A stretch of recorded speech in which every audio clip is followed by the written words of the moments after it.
Hello and good morning to all of you who are on time joiners to this webinar. We'll wait a minute or two just so that we can get everybody in who wants to be in. So if you bear with us, you can send any last texts or make any last message arrangements that you need to. We will start in a couple of minutes, but we'll just give it that time for slightly late arrival.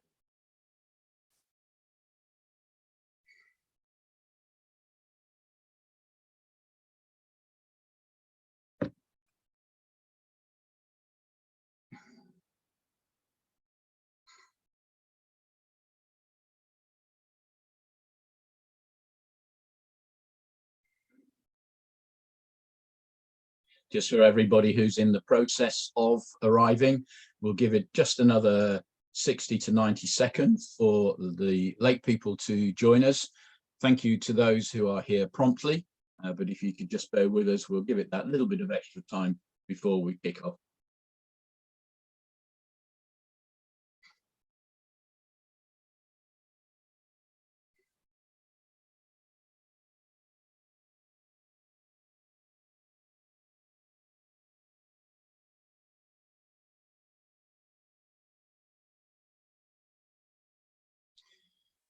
Okay, we'll just give it another 30 seconds for anybody else to join us, and then I will be starting the webinar proper. So another 20 to 30 seconds just for join.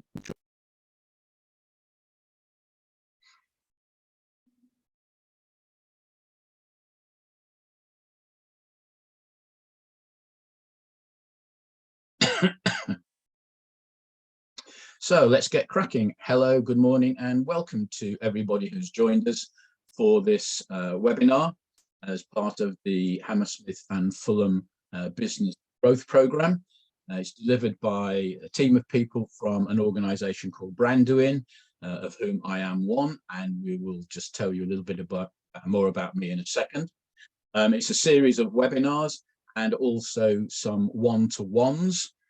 And they are absolutely vital for you to attend, and we'll give you a bit more detail and information about those at the end. What they do is allow you to not only consolidate everything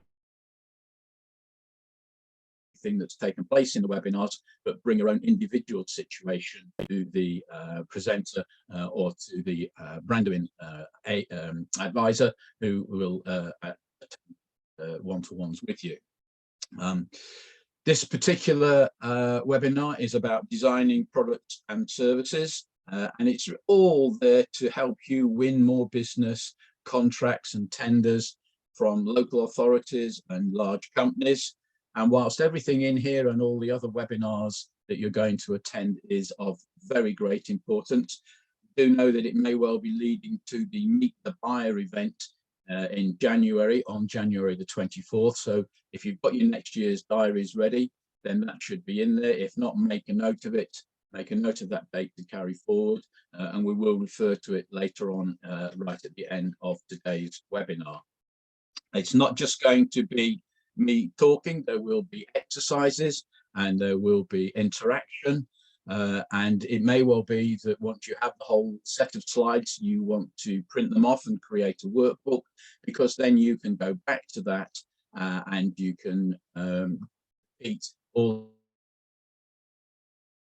the exercises and repeat the learning that you've had. I think it's important that you do apply the learning to get absolutely the best value out of the time you're spending with us now. So here's me, Nigel Grant. I'm a sales enablement and sales specialist. I've worked in sales for over 4 decades now. In fact, I can, if we had time, tell you a couple of little anecdotes about things I did as a child, where I was selling firewood and other bits and pieces to people in my neighbourhood. And I now, after having spent an entire career in sales, effectively act as a consultant. Though I do continue to do the job in the field and am actually working specifically for one client at the moment, doing their sales stuff. So it's not just theory you're getting here, it's continual practical experience and learning that I'm getting from being in the field. And I work with businesses who are in the same situations as you are, and looking to do exactly what you're seeking to do, which is grow business, grow your sales, grow your revenue. Here's today's agenda. We will be coming at similar stuff from different angles and different perspectives. So you may well see some of these references popping up multiple times. And I think it's also important to note that we are covering some of these concepts in minutes rather than the hours that it would normally take to develop them. But getting this right could be vital to your success. So just take a second to look at those terms on the left-hand side there to be sure that you're beginning to register them as we're going to refer and move back to them as we go.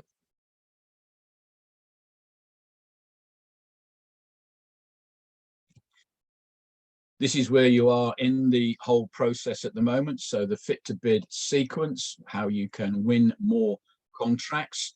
We're on section 4, as you can see there, which is the sales enablement. And this is all, as I've already said, to help you prepare to successfully bid and win and then deliver new and larger contracts to the customers and clients that you want to have. Clearly, also then the program moves on through further webinars, and we'll just be covering off what they are towards the end of this.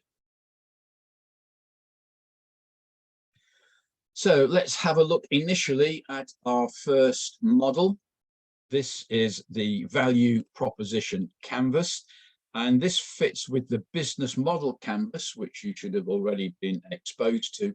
And it's all about the desirability of your products and services. And desirability is all about to what extent are potential customers likely to want what you are offering. And if there ever was a time to make sure that customers do want what you are offering, I would suggest that it is right now and going forward into. It's a detailed model. You can see the 4 statements and objectives of working with this model. And that is where value is exchanged from a customer when a problem is solved or a pain is relieved. We're going to talk about those issues as we go through, by them, for them, by your business. You look to the main model, the left-hand square is all about your proposition, how to help local authorities and tier 1, tier 2s be better off. And you'd better know this, you better know what value you deliver as per the statement at the bottom. And then on the right-hand side circle, that's about your customer and what they're trying to achieve, gains they want to make, what's stopping them from making gains, we call it.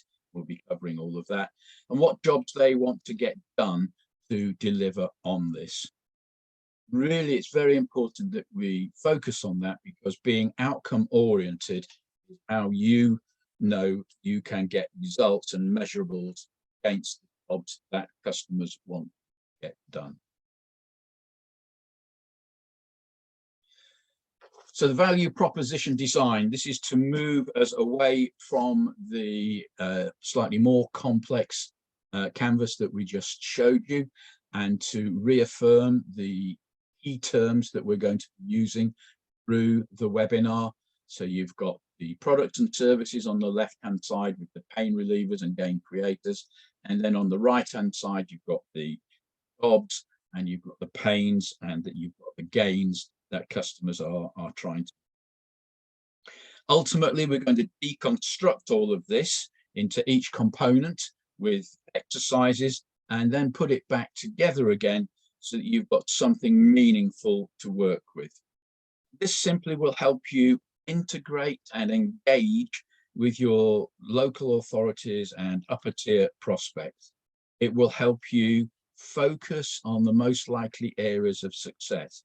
It will help you differentiate yourself from your competitors, and it will align you with customers and what they want to achieve. So let's have a look at a first main key concept, first main phrase to get our heads around, and that is jobs to be done. Let's look at this through the lens of jobs to be done. And this is, what are your prospective customers trying to get done? What are they trying to achieve in their business? Using this particular phrase will help you and your customers focus on the important and the meaningful issues that they want to get sorted. You may have to ask them what jobs they want to get done. You may have to help them identify those jobs, particularly where it's relevant to your product or service. They may be doing more jobs, more important jobs, or doing something incrementally better. It's important that you are positioning yourself to help them do something radically better. And if you can maybe outperform what they're currently doing, by stuff I've seen is you can do it by more than 20%, and you're in a very, very strong position to gain business. And you need to be aware of the big outcomes that our clients are wanting to achieve. Let me just give you a quick, fairly simple example here. Under jobs to be done, it's something to do with me. And the story is all about me needing to go to Birmingham earlier this year. I was actually going to a client event, and the job to be done was to get me to Birmingham. Well, you would think that would be a simple thing, but there are many, many different ways of doing that, and there are many different aspects to it. So if you are in a business and you take this literally as a vehicle, so the vehicle that gets me to Birmingham, you are the supplier of that vehicle to the person who wants to get the specific job to be done. In my case, this was getting to Birmingham. We need to know a measurable outcome. So did I actually get there? How am I going to get there? Am I going to get there on time? Am I going to get there comfortably? Am I going to get there feeling fresh? And what, in inverted commas, products are available for me to do this, for me to get the job done? I could go on the train. I could drive myself. I have somebody else drive me. I could fly, donkey, I could walk, or I could run. In fact, I actually met somebody there who ran ultra marathons, and from where I am at the moment to Birmingham is 95 miles, and he could have run that. But I hope you're getting a flavour of what this needs to be about, and the use of the jobs to be done phrase. It's how you look at what a customer or client wants to get done, and then match your product or service to doing that. And the product or service doesn't necessarily just need to be that particular functional job that completes the specific task or solves the specific problem. There are other things around that, and they could be social, where you're wanting to look good, the customer's wanting to look good, or gain some sort of status, or come across as being professional. Be personal or emotional jobs to be done, where people want to feel good about what they're doing. They're building security, or the aesthetic on looking very, very good. And then you've got things like CSR policies and sustainability, net zero, all the environmental issues that are proving to be so important today. So what I'm saying is, expand your thinking outside of just that particular function of the job to be done, and look at the other things that might be appropriate in order to you working with the customer or client to get their business. So let's go to an exercise. You may well have seen these sheets beforehand. And what I'm asking you to look at here is focus on the left-hand side. That's jobs to be done. What I'd like you to do is spend a couple of minutes now beginning to jot down. If you haven't got this particular template, just do it on a separate piece of paper, but start focusing your mind, start thinking about the jobs that your customers could be wanting to get done, particularly those where you can provide service to them. And I really, really encourage you to do this exercise right now. Don't take it as an opportunity to go and do something else. Do this right now, because it will help you consolidate thoughts you've already been happening.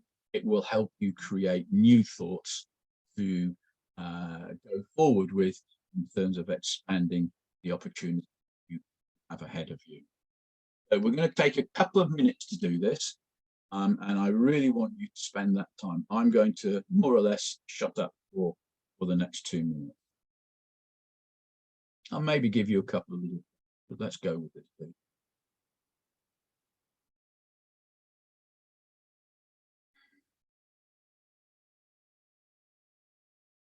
Maybe think in terms of what the one thing that your customer couldn't live without accomplishing or doing, or what are the steps that your customer needs to do that job.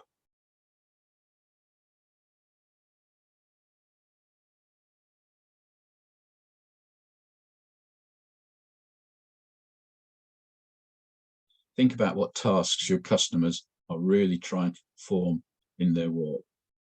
Think about what functional problem you solve.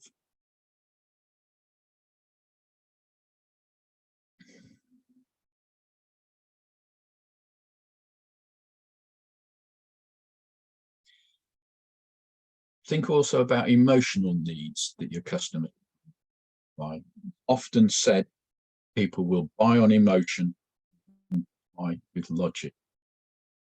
So emotional jobs to be done are pretty important.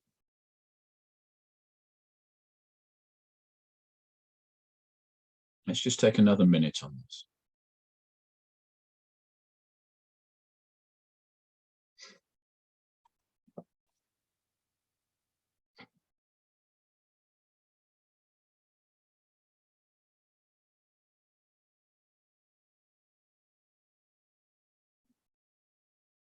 Okay, just the last few seconds.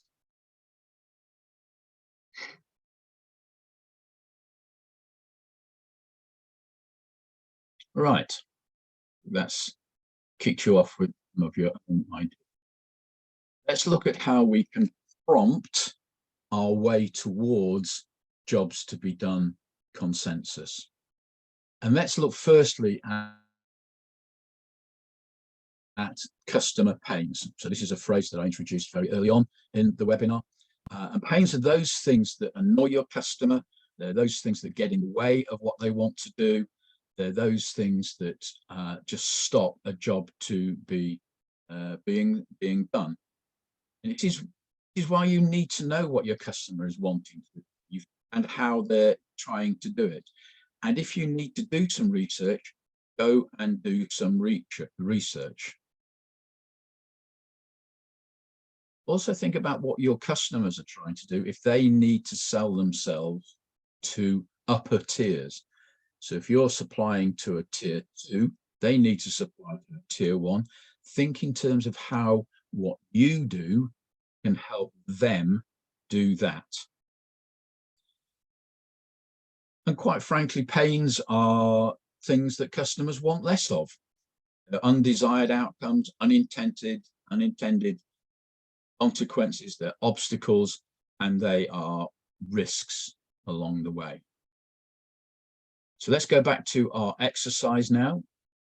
So you will see on the template in the middle, please start writing down customer pains. Start thinking in terms of those things that are stopping your customers from getting the jobs done that they want to get done. You take a couple of minutes again on this.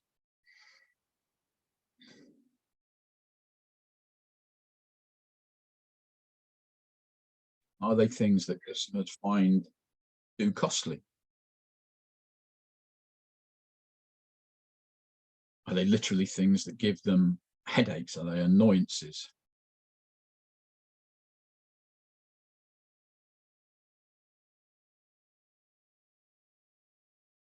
I mean, what are the main difficulties and challenges that your customers encounter?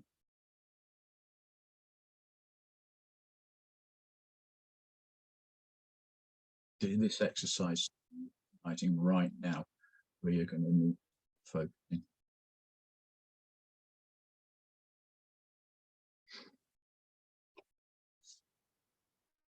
Another minute on this.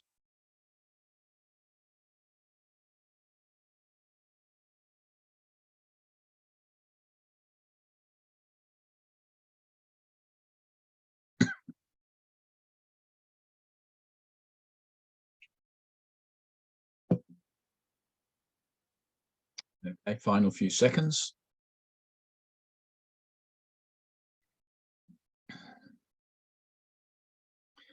Okay, so we move on from pains to looking at customer gains. This is somewhat more positive in how you are going to help your customer with the things that they are wanting to achieve. So gains are the outcomes and benefits that your customers want to, they require, what they want to achieve. They are the positive jobs that they want to run. And if pains were things they wanted less of, well, customer gains are simply things they want more of. And that could be saving time or money. There could be positive social consequences, simply to make things easier for them. Financial outcomes and also non-financial outcomes. So let's take this template that we've been working with so far, and now let's move on to the right-hand side and look at gains. What are the gains that a customer is trying to achieve that you can recognize and that we begin to point your product or service towards? Again, a couple of minutes.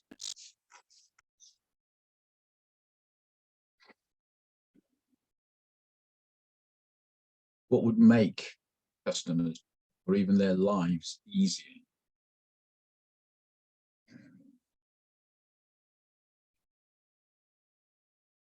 What are they looking for most?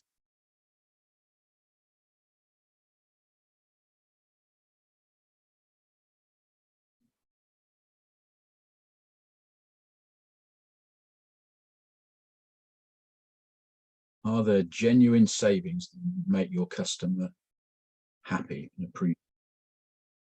Savings in terms of time or money or their own physical effort.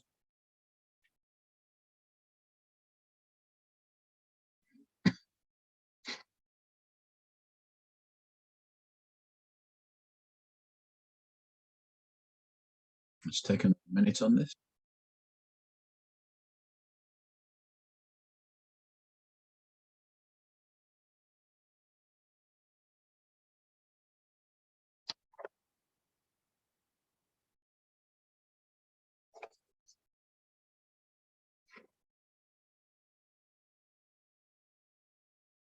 Okay, another 20 seconds. Final thoughts, final ideas.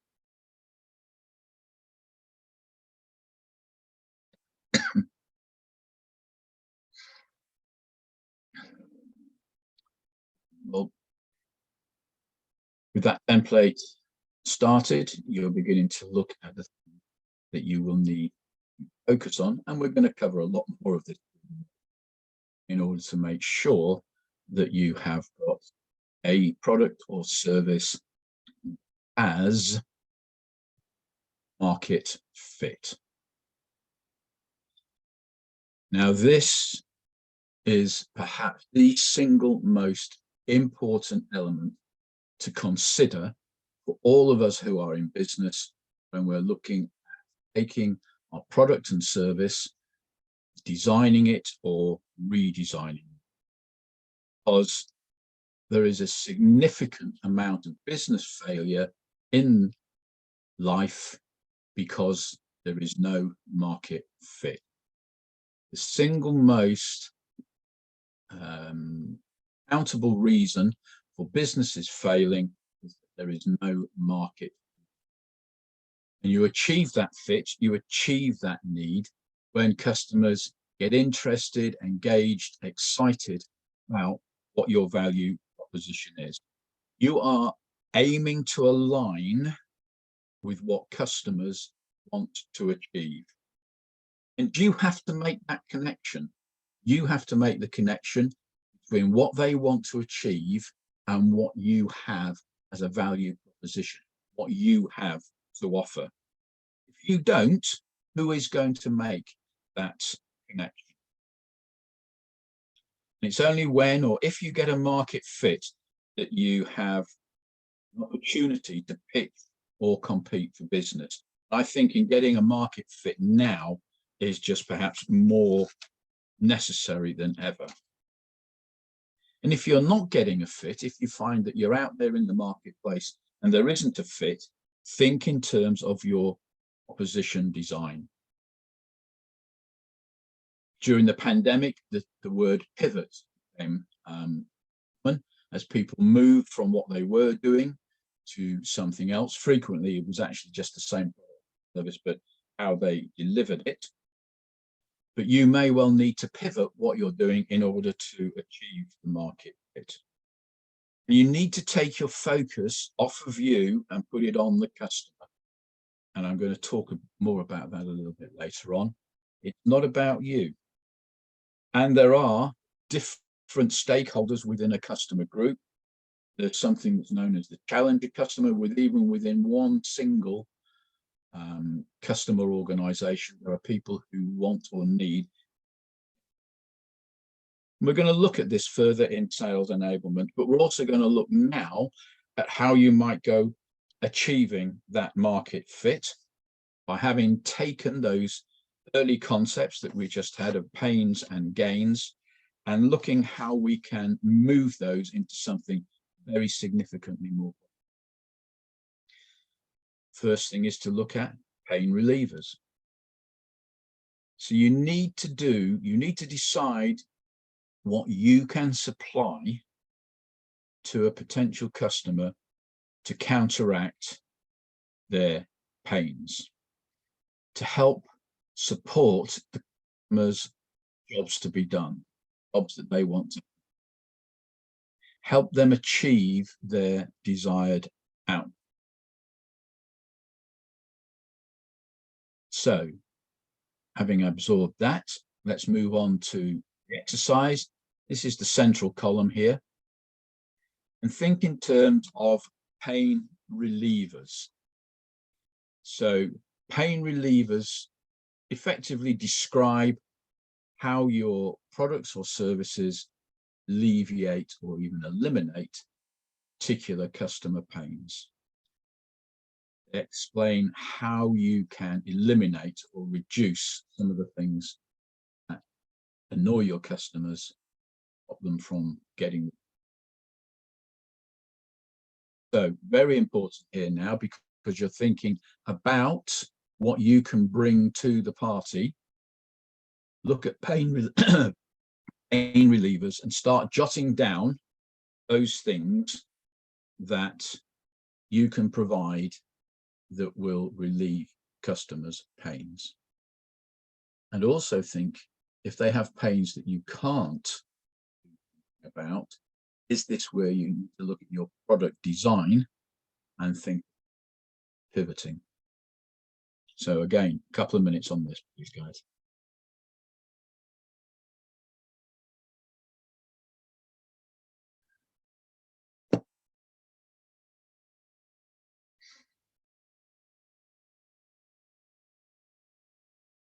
So can you produce savings in terms of time and effort? Can you fix underperforming areas of the customer's business.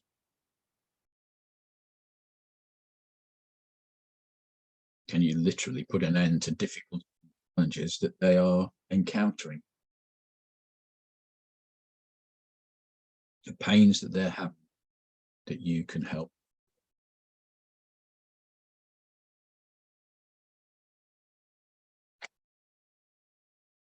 And another minute.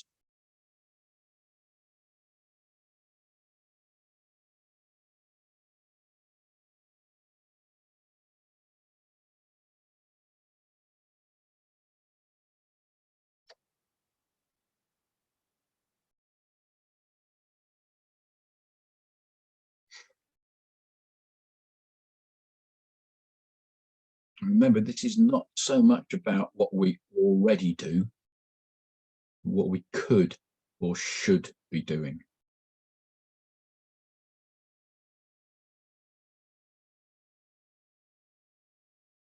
Okay, another 10 or 15 seconds.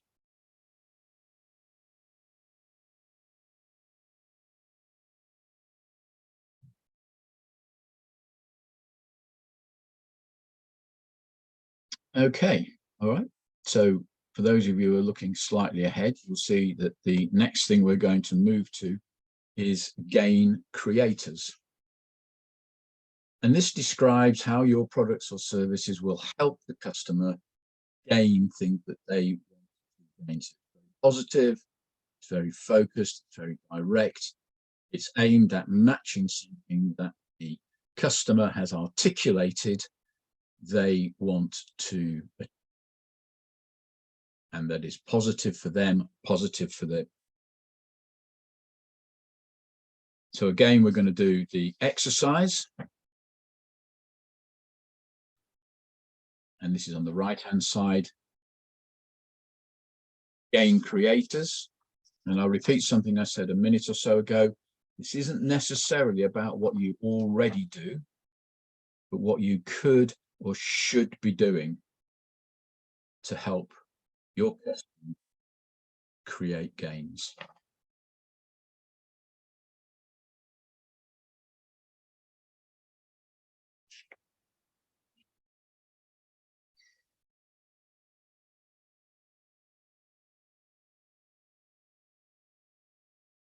Are these gains that might create positive social conflict? Think of the CSR, it's environmental.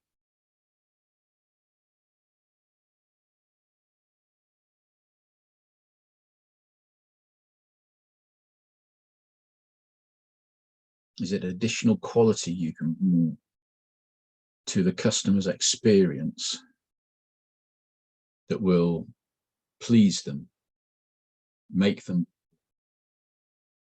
produce outcomes that match your expectations? Remember that plus statistic that you're on.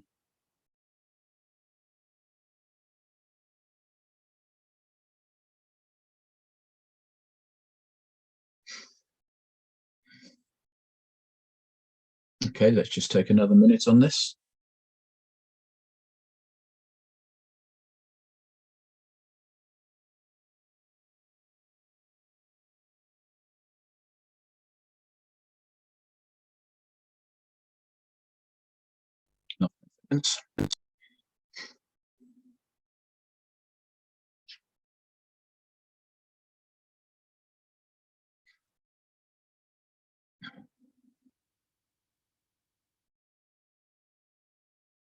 Okay, so this is what first half of the webinar has been leading. Products and services. What products and services will you be able to deliver to the customers or the customer segment you identified as being viable, they will see as being valuable. This is the reality of designing or amending products and services, designing or amending your value proposition. You may have started with an idea, you may have started with a plan, but now is an opportunity to either review or rebuild or reconsider the products and services that you have, and can you design more specifically, can you design in a better way to fit what your customers want? There's a saying that in the army that a plan only works up to the point where you engage with the enemy. I'm not suggesting that customers are the enemy, but it makes a point. That great philosopher and business guru Mike Tyson says, everyone has a plan until they get punched in the face. I mean, he means it literally, but I've actually heard an advert on the radio recently by Sage, where they've got a guy talking about his business and walking around the corner and getting punched in the face. And that's where products and services design comes in. And take a look at that central sentence under significant. It's important to acknowledge that not all your products and services have the same significance to all customers. And there's also a difference in what you think is significant and what they think is significant. I'm going to cover some of that in the next main section of failed enablement. And this is a circular activity where you're continuing to return to pains and gains and pain relief and gain create and testing the market fit so you can devise products and services that are of value. On the left-hand side here of this template, you can see the products and services prompt. I want you to spend a couple of minutes writing down what you do offer, what you could offer, what you might want to offer, and can put some work into creating products and services that relieve pains and help customers gains.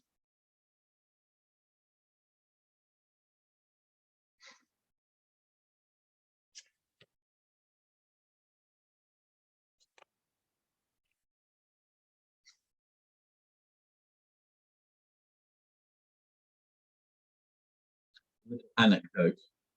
I was working with a restaurant client once, and he said to me, "We make good food, why don't we have more customers?" And the conclusion that we came to, that good food is your minimum standard. Are you only operating at minimum standard? Making good food is a minimum standard for a restaurant.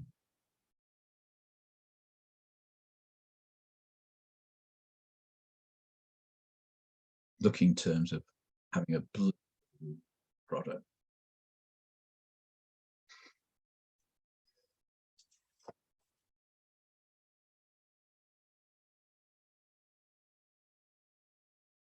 Just spend another minute.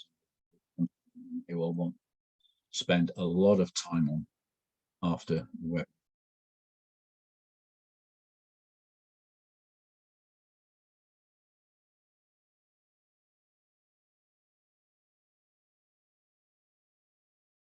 Do another 20 seconds.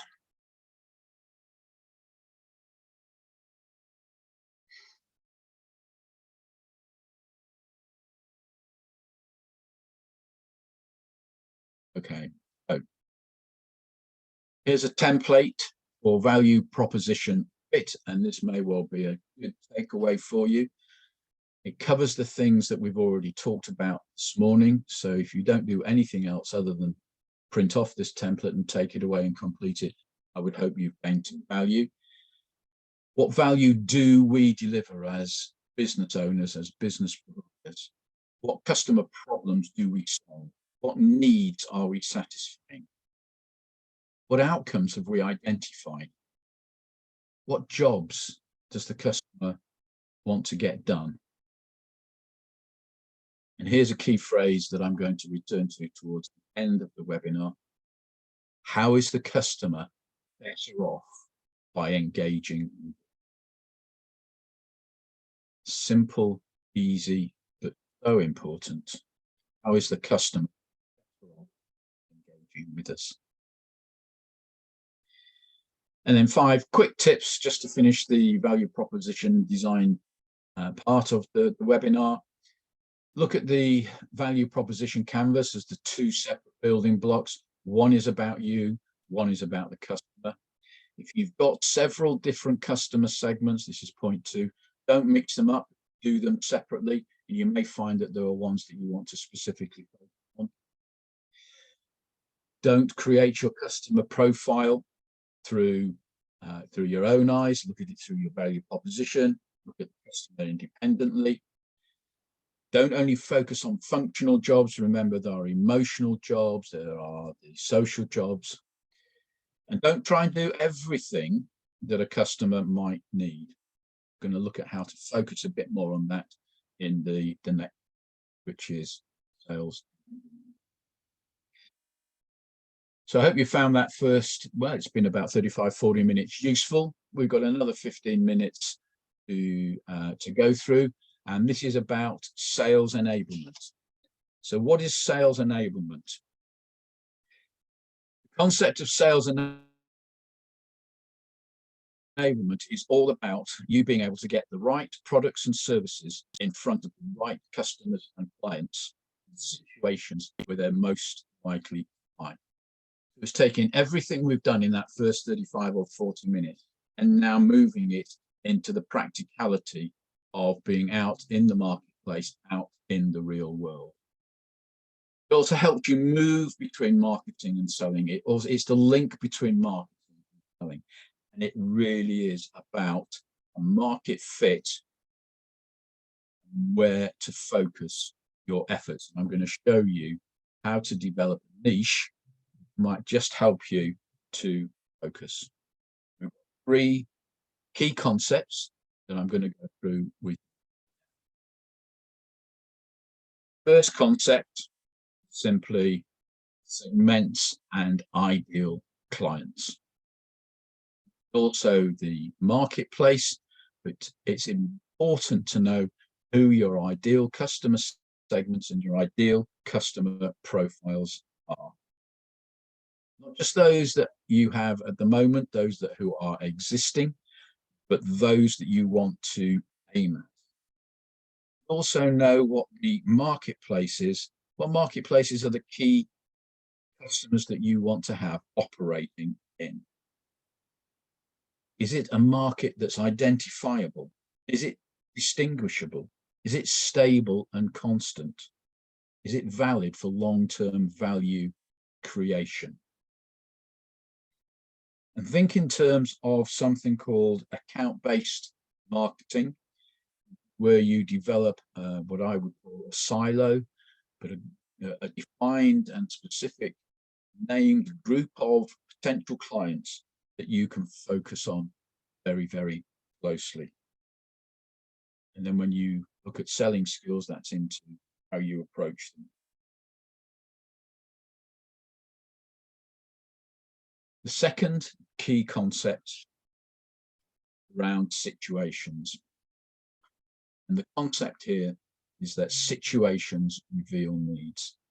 And what this means is customers don't always recognize they have a need. And the clearest example of that would be if they had a need for your product or services, they'd be on the phone or on the email or sending you some form of message asking for you to get in touch with them and do something about the problem that they had.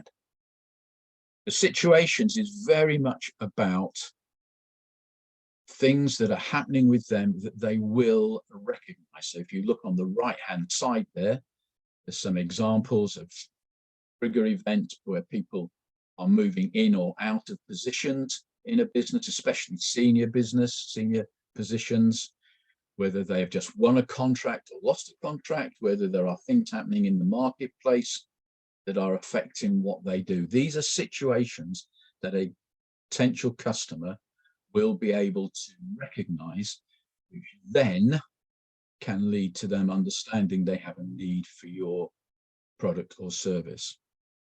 My clever little thing here is down on the bottom left-hand side. I call it the X factor.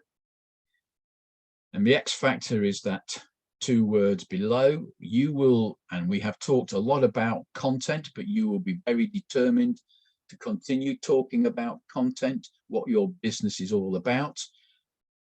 which has very little value to a customer or client unless it is put into the context. So this is your X factor. I've changed the N to the X, the context of what it might mean to them. So let's do an exercise.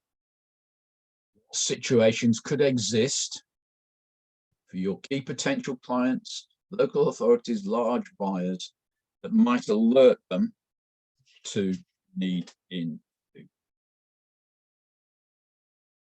Think about your own marketplace. Think about your existing customers. What situations could they find themselves in, or do they find themselves in, that alerted them to wanting to engage with you in the first place? Let's take a minute to do this. Think about events, circumstances, triggers.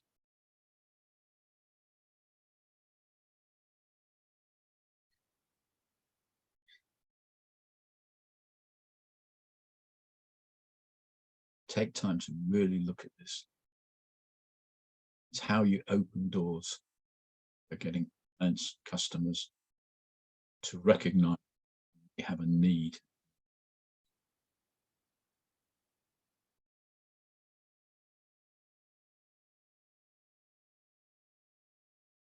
We'll just do another 30 seconds.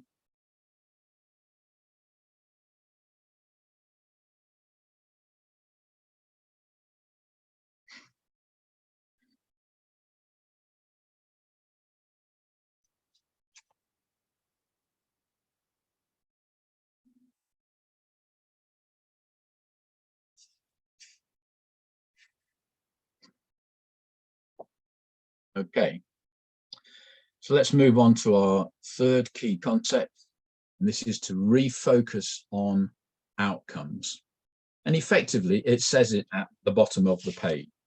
Take a walk in their shoes. How is the customer better off by engaging with you? Ready? I'm saying it again, and I'm going to say it one more. What are they wanting to get? Quite frankly, if you don't know how the customer is better off by engaging with you, they certainly won't. And it needs to be more than maybe just a simple single answer, such as, oh, they'll make more money. I mean, to some degree, that's actually quite meaningless. So focusing on outcomes is about jobs you're helping them be better off by.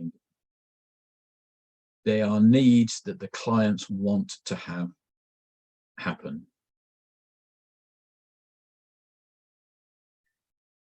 In a session I ran some time ago now, we were talking about marketing and marketing value. It wasn't another group. And we went all around the participants. And towards the end, we had one lady who said, no, I don't really know about marketing. It just doesn't mean anything to me. I just try and find out what customers want and then try to give it to them. I don't think you can get any simpler or any better than that. Find out what customers want and then try to give it to them. Walk in their shoes, find out what they want. How are they better off?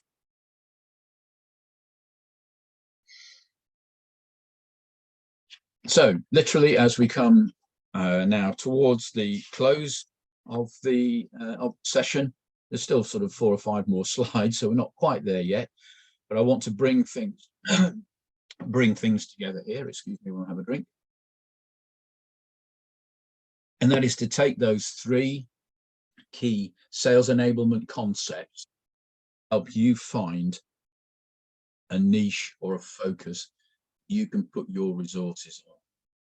You've got the ideal client, you've got the situation, and you've got outcomes that they are looking for, the job that they're looking for. And that central I is where you can focus on providing meaningful products and services customers or clients you want. I've done a couple of major presentations over the last 12 to 18 months with clients of my own. And the client that I was working for wanted us to tell their potential customer all about themselves, whereas I wanted to get them to focus more about customer. We did that, won both of the contracts, and the client said we were simply talking their language. And that's what this is all about, talking clients, your X factor, content be content. So, summary and takeaway. What have we covered this morning? We've covered value proposition, design, and canvas. So we've done the basic model canvas. We talked about components, jobs to be done, pains and gains, pain relievers, gain creators. We talked about how that can help you get a market fit so that you can design products and services that will succeed. We then looked at sales enablement, which is to help you to move from that marketing side of the business much more towards selling, to be able to apply all those things that we learned under the value proposition section. The three key concepts: your ideal customer, situations they could be in, and the outcomes, the jobs to be done they want. And that all comes together to give you a niche to focus on. So just simply, what jobs do they want to get done you can help with? And how is the customer better off engaging with?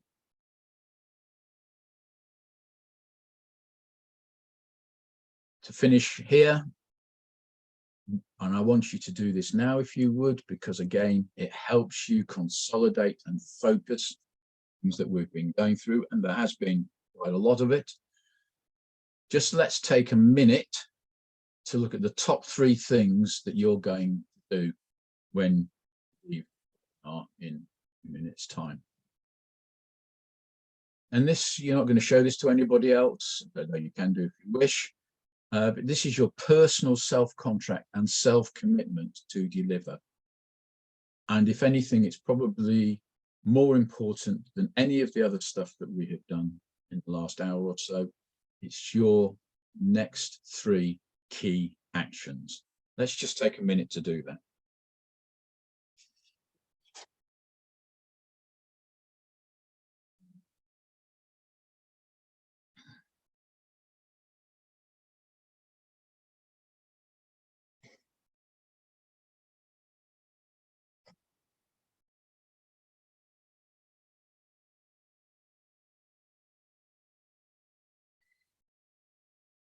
Have another 30 seconds.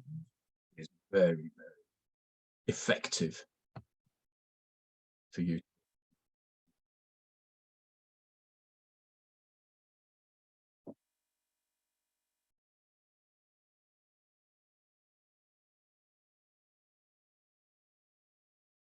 Last 10 seconds.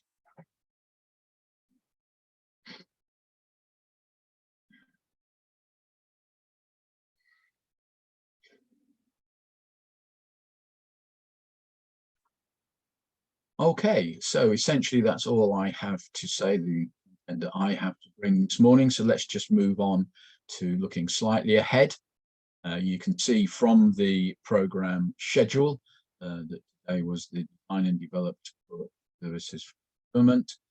In a couple of weeks, then you've got direct marketing to tier 1 and tier 2 suppliers, plus a whole host of additional webinars bringing you really good content. Know the presenters, they're very, very good. They know their stuff. They are committed to bringing it to you in order to help.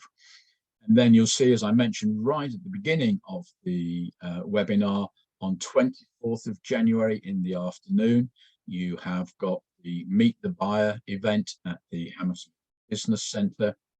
Clearly, that's a great opportunity to have put everything together that we've talked about this morning and throughout the entire program, so that you have got something direct that you can engage with. I also mentioned the one-to-one sessions right at the beginning again of today's webinar as one-to-one support, and it's a couple of sessions of 1 hour each. We always find with these that they have very, very significant value. You learn a lot of these generalities, you start putting down ideas, you start trying things out, but it's the one-to-one sessions that really help you apply all that learning to your business. And I absolutely encourage you to take advantage of the availability.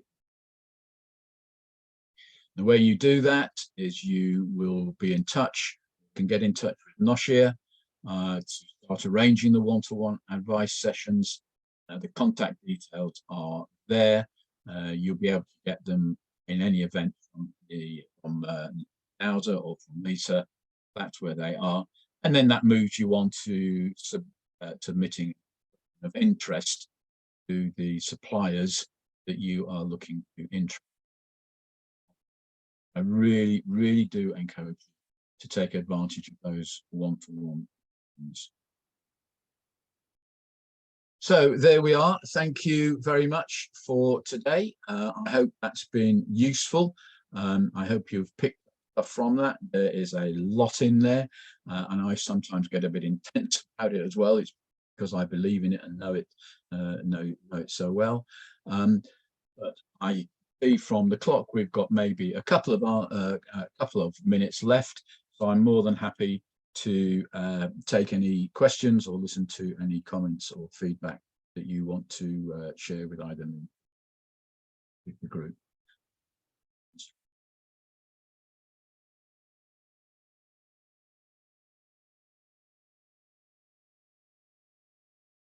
Nauza, I don't know if you're going to come in at this point and point me in the direction of anything. No, I think we're all good. We can end it in another minute or so. It'll be great. Okay. Well, many thanks, Nigel. Thank you. Okay, well, let's leave that 1 minute open now for anyone to come forward with anything.